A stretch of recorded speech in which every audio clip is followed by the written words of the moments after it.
Hi everybody. Oh my goodness. I cannot believe it's 4:35 here where I am. I pulled these cards this morning and I'm just getting a chance to actually do this reading. And this is for this weekend. I asked for energy going into the solar eclipse that's going to happen on Sunday. And Fridays are really hectic in my life, so I'm just getting a chance to do this. And I really wanted to put it out this morning so you can just set those intentions before you even embark on your day and before you go into your weekend. But hey, it's still Friday and there's no time like the present. So the first card that we got is the Seven of Cups.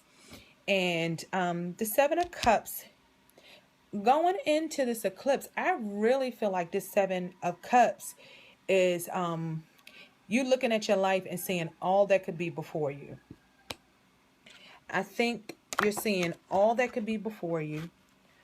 I think you're thinking of all that you've been through that has put you exactly where you stand right now. And I'm looking at this card almost like a crossroads. The man is here. Cups represent water. They represent opportunity. And it's like this mystical cloud in the sky is showing the man who's standing there in amazement. I mean, he doesn't know what to think. It's kind of like when you see something like on Let's Make a Deal, when they used to have the TV show Let's Make a Deal, and they're like, well, which box do you want to pick? Do you want the curtain number 1 or curtain number 2? That's exactly what this card reminds me of. Well, do you want curtain number 1 or curtain number 2 or curtain number 3? What are you going to pick? It could look like something good, but then something could pop out and scare you. Or it could be nothing of value to you. So that's the vibe I get with this card when we're talking about the picture and what the man is seeing before himself. As he stands in amazement, he's being offered, or it looks as if he's being offered, there's a woman's head there, companionship. There's a big castle here, you know. There's some jewels and some beads and some riches. There's a reef. There is some kind of dragon or demon here. Then there's a snake. Then there's some cloaked mythical figure that has some sort of power, because you see there's a radiation of red light around him. Excuse the phone ringing. So as he stands there, I really think that represents you. I think you're looking at, as you go into this eclipse, as you go into the weekend, and as you prepare your energy and you get prepared for the eclipse, I believe you are really looking at everything that is before you, trying to decide what is right for you. What do you want to keep in your life, and what do you want to let go? And I really feel that strongly for most people across the board. And the really funny thing about this is, I think it speaks so strong. I kind of feel it in my gut, because you don't even know what's the right decision to make. And the amazement that he feels in his card could be akin to just the state of fog, the state of haze that your mind is in about what the repercussion of the choices that you make are going to be. Is it you've been through whatever you've been through that's gotten to you to this point, and you don't want to keep going the way you've been going, and you have some choices in front of you, but what choice are you going to make? What choice are you going to make, and what's going to be best for you? Yeah, you're being offered some things, but what is it that you really want? What means the most to you? What do you place your value on? Because here you see choices of different kinds and choices of different types. So what do you place your value on? You know, and is what you're seeing in some of the choices that are in front of you real, or is it an illusion? Are you seeing the truth about people, things that you may have your wants and your needs set on? Maybe you need to reevaluate what is worth it in your life. Maybe you need to reevaluate what you place value on. And if you reevaluate what you value, that could possibly change your choices and what becomes important to you and what becomes no longer important to you. The next card I got was the Three of Pentacles reversed. So the Three of Pentacles reversed, when it's upright, you have a man, and he looks like he's working like a builder or architect who's working on some sort of plan, and he is communicating and telling the two two people in the card who have something to do with this project, probably who are overseeing the project or in charge of the work he's doing and hiring this gentleman. He's telling them as they listen intently about his plans and the work that he's doing. And as you can see, I'm just looking at the card myself. As you can see, the 3 pentacles are in the back, cemented in the stone. And what this card means to me, straight up, is this planning, really doing your work, and people really starting to listen and pay attention.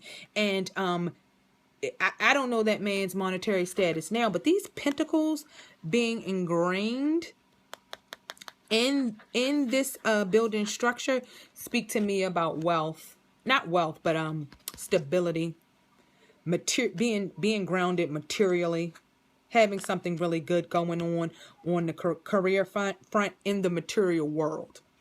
From what he's working on, from the hard work he's putting in, and from the communication and engagement that he has with his superiors, he has some stability, and he's going to gain in the material world. Now, this card came out upside down, so that's not the meaning for this reading. The meaning for this reading, especially coming after this card, to me, it almost means to me that you're stuck, just like we talked about in this card, being at a crossroads about choices. You need to reevaluate your work. Well, first of all, if you're overworking, slow down. I've talked to some people about that. I think I've come in contact with quite a few people, including myself, who you're overworking and you have no time for yourself. And actually, the message that just came to me from the universe about this card is it's not that you may be doing something wrong. It may be that you need to slow down. You need to slow down. Go back to you, the choices, what is going to make you happy more in a personal life. Because if you look at this card, he's not being offered work, or he's not being offered solutions to get him there. He's being offered these items. So if you don't know what you want, and you don't know what you place value on, and you don't know if you even like your job and you want to continue in it, you don't know if you like your relationship and you want to continue in it, you don't know if the people who are there for you are really there for you, you don't know what to believe as far as religion, spirituality, and the things that really ground you in your soul, if you are not right from a soul level, if you're not right from the soul level, from the inside out, then no matter what you do or what you gain, you'll find yourself empty inside. So if you're working too hard, if you're not working hard enough, if you're making things harder for yourself in your life, professional life or otherwise, by being combative, argumentative, not thinking before you speak, and not showing kindness and gratitude, even when others don't show it to you. And I have to say that's really been a practice for me lately. Even if somebody disrespects me or doesn't show me gratitude, I've been making a point to show it back to them and not letting someone else's actions dictate my actions, because we can't control anybody else. The only person we are in control of and we're responsible, and the universe has put us here to be in control of, is ourselves. So maybe you need to work on yourself and what you have control over when it comes to your work environment, your relationships, your money, your house, your life and longevity, your religious and spiritual beliefs, your spirituality, and maybe some of the evils and the demons that you have on the table. Because what you think you may be doing right, what you think you may be getting out of life, what you think may be important, what you think may be getting you ahead, may just jump out and trick you and turn out to be a whole bunch of nothing months, years later down the line. And then you're looking at your life in a midlife crisis, asking, where did I go wrong? The last card I got, which is also turned upside down, it's in the reverse, is the Hierophant. And I've never drawn the Hierophant card before, I do not think. But I was watching another astrology video, or I was listening to something, I was watching it, and they said, I think I was reading something online, and they were saying, it's amazing with all the cards in the deck. There are 22 major arcana cards and 56 lesser arcana cards. With all the cards in the deck, it's really funny how some of the same cards come out every time. This is a recurring card, the Seven of Cups. Three of Pentacles is a reoccurring card. So it's always nice to get to learn and get to see and get to read new cards.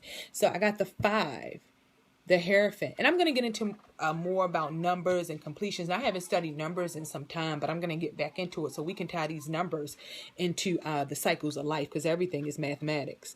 So this one is the Hierophant.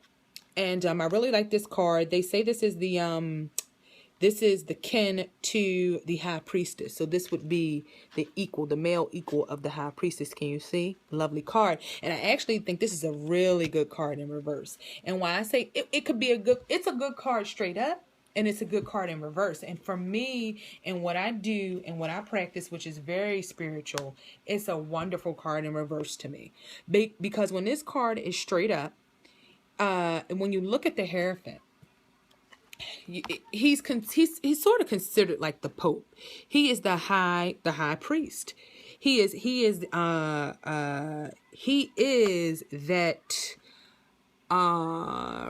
clergyman. He is that religious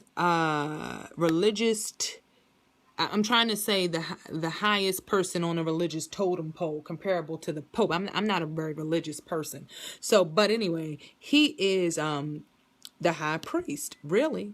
And when you look, he's decked in 3s, crowns of 3s. 1, 2, 3. Crown has 3 tiers. Scepter has 3 tiers. He has 2 people bowing in front of him. He's cloaked in heavy robes, heavy garments. He holds the keys to unlock spirituality, religious beliefs. And he has the hand up. And you see his hand is raised in this picture. And he's in some sort of chapel or something like that. And he has the symbols on his robe, the cross symbols. So there's a lot going on in this picture. And you could just look at this picture and tell it's speaking about religion. Organized religion, though. Organized religion. This isn't just a person sitting out in the wilderness with an aura, looking at an aura or chakras or something. This is in a church, and this is organized religion, and he is ordaining over 2 people that he's bringing into the religion. And he is the connection between the material. He is the guide. He is the guide. They say that he's similar to the magician, the way he waves his hands with the 2 fingers. It's almost like he's getting the messages from the higher spirit, from the God realm, and he's their journey to the God realm from the material. He's the link, and they say the magician shows you how to get to the spiritual realms. Or the deeper religious realms, but the Hierophant actually guides you. He is going to be your guide through your journey. So in reverse, it means that maybe you are looking. I feel like people really feel like they need spirituality right now, and they are looking for things to get them through these times. I mean, every time I read a news article or I turn off the on the TV, is something more terrible happening than the last thing that happened. Things you can't even fathom in your mind. Things that your mind isn't even, it doesn't feel right hearing, because then you have these graphic and horrible images of the terrible things people do on a daily basis. And I think people are looking for more than organized religion to help them cope with life and to get through life in the most positive way that they can. And I think for a lot of people in life, when they need more, they come out of religion and organized sects, sects, and they go more within. Because you can only get to a higher spiritual plane from going within. You can look outside yourself to guide you through religious and institutional sort of sanctions. But to get to a spiritual realm, nobody can do that for you but you. Nobody, no guide. People can give you advice, they can talk to you, give you information, but you have to find your spirit and your voice and what is going to get you through life, as far as having a greater awakening, a deeper meaning and understanding of self. So this is people breaking away from the expected, from the organized, especially where it concerns religion and spirituality. You are looking for something deeper. That is exactly what this is about. And it ties perfectly into everything else, because all of this is telling you going into the eclipse, you need to turn within, which I've been saying on all of my readings.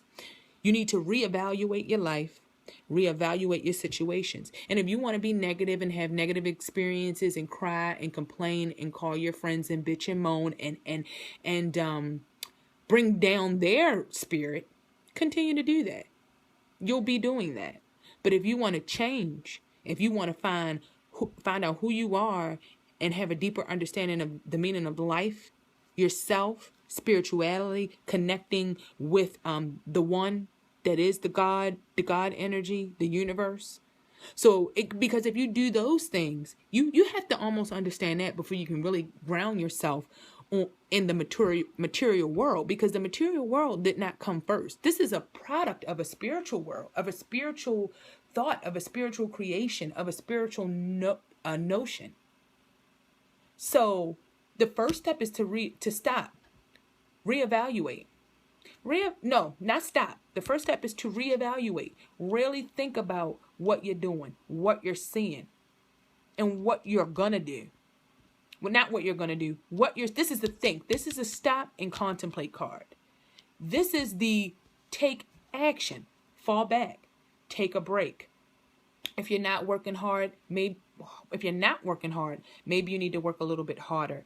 Talk to somebody, communicate your plans, let people know what you're doing so you can get some guidance to go to the right direction as we go into this eclipse. If you're working too hard, maybe it's time to fall back, to take a break, to consider taking care of yourself and consider loving yourself and understanding that the material and the workmanship, the work that you do is only, the physical work you do is for the material plane, but the real work you need to be doing is the spiritual work.